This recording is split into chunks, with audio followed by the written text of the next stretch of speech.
এখন বাস্তবতা হলো বক্তব্য আমরা সুন্দর সুন্দর দিব, আর ভিতরে যদি থাকে আমাদের অন্য কোনো চিন্তা, তাহলে সেখানে কিন্তু এদের সুন্দর হবে না, দেশ ধ্বংস হবে। সেই হিসাবে আমি কথা বেশি লম্বা না করে সংক্ষেপে এতটুকু বলবো যে আসলে বাস্তবতা হলো যে আল্লাহ রাব্বুল আলামিন বলেছেন যত মাখলুকাত সৃষ্টি করেছেন এর ভিতরে সর্বশ্রেষ্ঠ সম্মানিত মানুষকে আল্লাহ সৃষ্টি করেছেন। আবার আল্লাহ বলতেছেন এই মানুষের ভিতরেই আবার পশুর চেয়েও খারাপ। এরপর আল্লাহ বলেন শাররুল বারিয়া, কুত্তা শিয়াল শুয়োরের চেয়েও খারাপ তাও মানুষ।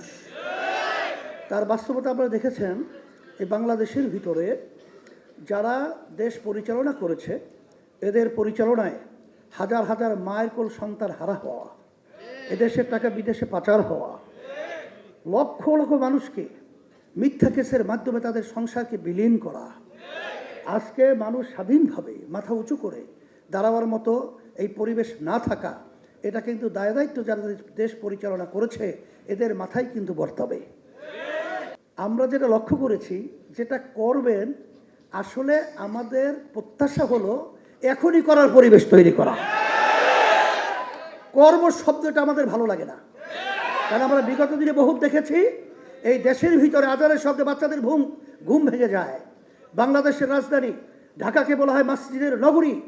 রাস্তার মোড়ে মোড়ে যেখানে মাদ্রাসা মসজিদ, যেখানে মুসলমান সন্তানদের আল্লাহ শব্দের ধ্বনিতে বাংলাদেশে আজকে সূর্য ওঠে সূর্য ডুবে, সেই দেশের মধ্যে আজকে নাচ গানের শিক্ষক শিক্ষাকে নিয়োগ দেবে, এই স্পর্ধা কেন বাংলাদেশের ভিতরে হলো এটা অন্তর্বর্তী সংগঠন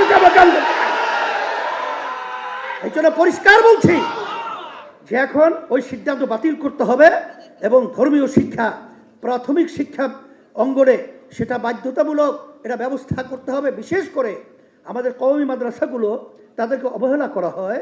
তারা তো বাংলাদেশে বড় একটা অংশ এই বাংলাদেশের মানুষ, কিন্তু তাদেরকে দেখা যায় যে এত ধর্মীয়ভাবে তারা সচ্ছল এবং সুন্দর হওয়ার পরেও তাদের কোথাও সরকারিভাবে মূল্যায়ন হয় না। এছাড়া ঐক্যমত্য কমিশন সহ এই দেশকে সুন্দর করার ব্যাপারে যে আলোচনা হয়েছে, সেখানে যে সিদ্ধান্তগুলো হয়েছে নোট অফ ডিসেন্ট অনেক জায়গায় রয়েছে, তবে সেটা পরে না, এখনই বাস্তবায়নের প্রক্রিয়া যদি করতে পারেন ঐক্যের একটা মানচিত্র তৈরি হবে, বক্তব্যের সাথে কাজেও মিল হবে ইনশাআল্লাহ। আর সাথে সাথে আপনাদের সকলকে আমি ধন্যবাদ জানাচ্ছি।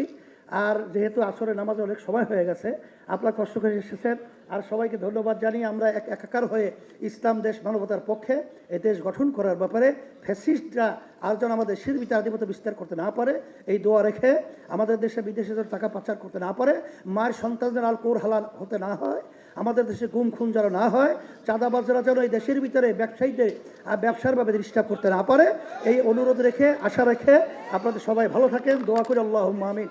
রব্বানা আতিনা ফিদ দুনিয়া হাসানা ওয়া ফিল আখিরাতি হাসানা ওয়া কিনা আযাবান নার বিরহমাতিকা ইয়া আরহামার রাহিমিন।